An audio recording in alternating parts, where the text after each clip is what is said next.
incessant movement and water on the deck. The boats go very fast now. We can get up to over 35 knots. There's an amazing amount of water that comes through the deck, and of course we can all, most people can see that now through the great coverage that comes off the boat onto internet and television.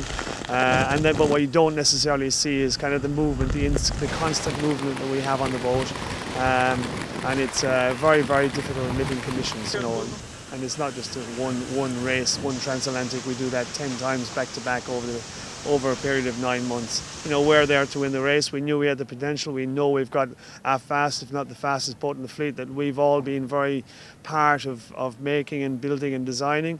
And there was only, especially for myself, for instance, I just see the light at the end of the tunnel, the green light of arriving into Galway and arriving into Ireland which was ultimately the winning boat. It was a very clear objective for me. So, so long as we all had some similar common goal, then you just put all the small stuff aside and push on towards the big objective.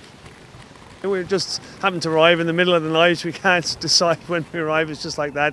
And by the time we came past the islands, we were already picking up a lot of ribs. A lot of boats brought us all the way into the finish line, and then the slow noise from the background in the city and the lights sort of grows as you come in towards the city, and then through the lock gates and half tide, so we're slightly below the level of the docks, and more than 20,000 people with drums and the concert going off here. It was absolutely a very kind of imposing and an amazing arrival.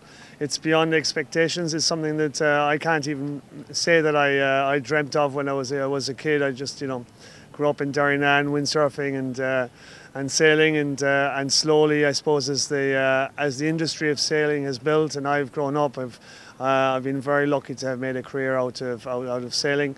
I've been working with the Volvo Ocean Race for 15 years. This is my 4th one. They come around every 3 or 4 years, but for this project, we've been working for 2 years leading up to the start. 9 months of racing, 40,000 miles, and finally with a French international team, we've won. But most importantly, here into Galway in Ireland, it's absolutely just fabulous, So I'm very happy to have joined. Justin and Sattery is the only 2 Irishmen to have won the Volvo Ocean Race.